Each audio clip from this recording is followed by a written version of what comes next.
अस्सलाम वालेकुम जी। आज हम बात करेंगे वेरिएबल्स के बारे में कि वेरिएबल क्या होता है।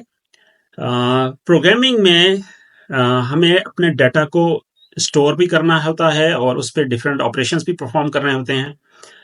तो डाटा को जब हम स्टोर करेंगे मेमोरी के अंदर, मेमोरी में जो हम एरिया क्रिएट करेंगे और उसको हम जब कोई नाम देंगे तो वो हम उसको कहेंगे वेरिएबल।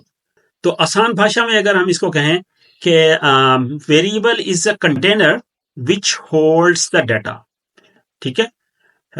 वेरिएबल जो है वो एक कंटेनर है जिसमें हम डाटा स्टोर करते हैं, लेकिन वो कंटेनर है कहां पर? वो कंटेनर है हमारे कंप्यूटर की मेमोरी के अंदर, रैम के अंदर। ओके। तो हमने अपने वेरिएबल को एक नाम देना होता है। और जिस तरह का डाटा हम उसमें स्टोर कर रहे हैं, साथ में हमने वो भी उसको बताना होता है कि हम इसमें किस तरह का डाटा स्टोर करेंगे।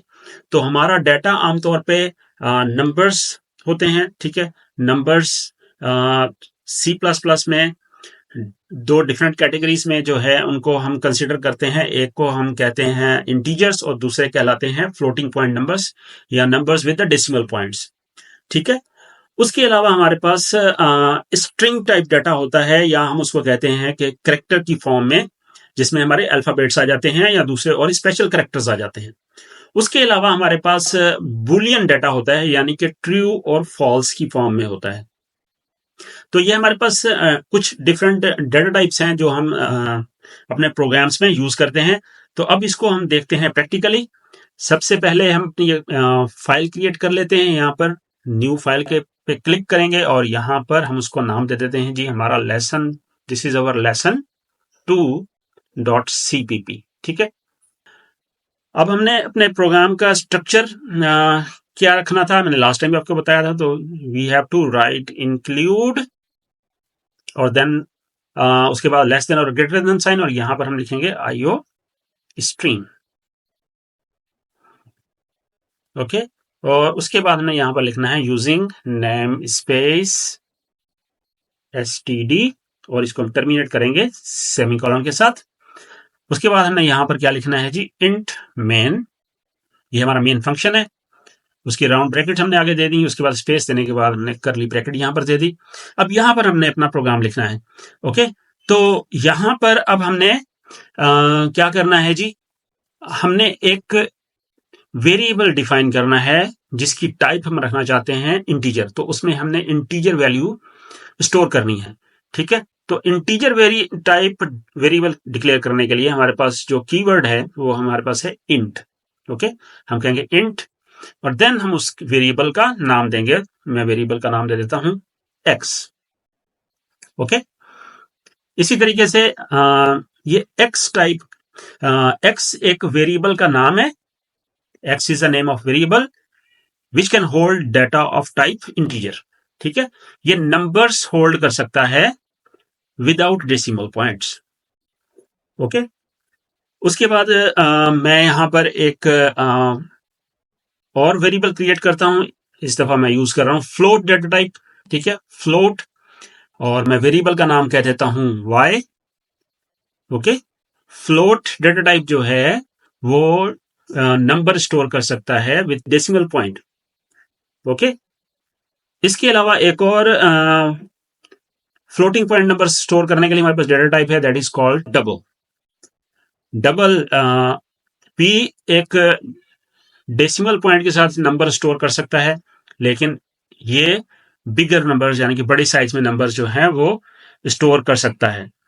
और अगर इसकी क्योंकि जैसे मैंने आपको बताया कि जो वेरिएबल्स हैं वो मेमोरी के अंदर डाटा को स्टोर करते हैं, या वो स्पेस होता है जहां पर हम डाटा को स्टोर करना होता है। तो ये एक मेमोरी ऑक्यूपाई करेंगे। ठीक है। तो ये जो इंटीजर है, इंटीजर हमारा वेरिएबल जो मेमोरी ऑक्यूपाई करेगा वो कितनी करेगा जी, 2 बाइट्स। ओके। 2 बाइट्स को ऑक्यूपाई करेगा। और जो हमारा फ्लोट है, फ्लोट हमारा कितने, 4 बाइट्स ऑक्यूपाई करता है। ओके। और जो हमारा डबल है वो कितने, 8 बाइट्स ऑक्यूपाई करता है। ओके। तो इंटीजर, अच्छा, इंटीजर में ऐसे होता है कि इंटीजर भी जो है हमारे पास 2 और 4 बाइट्स ऑक्यूपाई करता है, it depends on the compiler as well. Okay, उसके बाद हमारे पास नेक्स्ट हमारा डाटा टाइप हम इसमें यूज कर लेते हैं, हमारे पास करेक्टर डाटा। अगर हमने कोई करेक्टर स्टोर करना है तो then we have a data type which is character, CHAR, चार।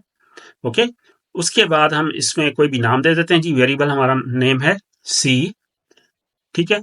और करेक्टर जो है वो कितने बाइट्स ऑक्यूपाई करता है जी मेमोरी में, वो 1 बाइट ऑक्यूपाई करता है। इसके अलावा हमारे पास बूल डाटा टाइप है। बूल बूल जो है वो क्या स्टोर कर सकता है, आइदर ट्रू और फॉल्स, ठीक है। तो मैं इसको कह देता हूं B, और ये कितनी मेमोरी ऑक्यूपाई करेगा, it will also occupy 1 byte, ठीक है। तो ये हमारी मेन कुछ डाटा टाइप्स हैं जिनको हम यूज करके वेरिएबल्स अपने क्रिएट करते हैं। तो ये हमने अपने वेरिएबल्स जो हैं इस तरीके से हमने यहाँ पर डिफाइन कर लिए। इसके अलावा और भी डाटा टाइप्स हैं, लेकिन वो कॉमनली यूज नहीं हम करते। मोस्ट कॉमनली हम ये जो हमारी डाटा टाइप्स हैं इनको हम यूज करते हैं। अब हमने इन वेरिएबल्स को वैल्यूज असाइन करनी है, तो वो कैसे करेंगे, हम यहां पर देंगे वेरिएबल का नाम और देन इक्वल साइन, ठीक है। Equal sign is the assignment operator, ठीक है। एक्स, अब हमें पता है कि एक्स इज अ इंटीजर, तो एक इंटीजर वैल्यू हम इसको असाइन कर देते हैं, x इक्वल्स टू 10, ओके। इसी तरीके से y, और y में वैल्यू हम देते हैं, y में कह देता हूं 20.3, ओके, क्योंकि फ्लोटिंग पॉइंट नंबर है, डेसिमल जिसमें वैल्यूज हम दे सकते हैं। और z है हमारे पास, ये डबल है हमारा, तो इसमें भी उसी तरीके से हमारे पास फ्लोटिंग पॉइंट वैल्यू आ सकती है, तो हम इसमें ये एक वैल्यू देते हैं 100.8, 4, दैट इज द C, ठीक है। तो C, अब ये करेक्टर है, करेक्टर हम किस तरीके से असाइन कर सकते हैं, किस तरीके से वैल्यू पुट कर सकते हैं, that will be enclose in the single quotes, okay, that will be enclose in the single quotes. ये सिर्फ एक करेक्टर को, कैपिटल D अब मैंने असाइन किया है, सिर्फ इसको ये होल्ड करेगा। और B हमारा बुलियन है, ठीक है, तो इसमें हम क्या वैल्यू दे सकते हैं, आइदर ट्रू और फॉल्स, तो हमने इसको ट्रू वैल्यू दे दी, ओके। अब हम इनको प्रिंट कर लेते हैं। हम इनको प्रिंट अगर हमने करना है तो we have the C out function, जो हमने प्रीवियस लेसन में भी देखा था। यहां पर हम double less than sign use करेंगे और यहां पर हम उस वेरिएबल का जस्ट नाम देंगे। अब हम डबल कोट्स यूज नहीं करेंगे, अब हम क्या करेंगे, सिंपल उस वेरिएबल का जस्ट नाम देंगे, तो वो क्या करेगा, अब इसको प्रिंट कर देगा। तो अब हम यहां पर देखते हैं, इसको रन करते हैं। जब हमने इसको रन किया तो now you can see we have the answer 10, क्योंकि हमने सिर्फ सी आउट किसको किया है, एक्स को किया है, बाकी वेरिएबल्स को हमने नहीं किया है।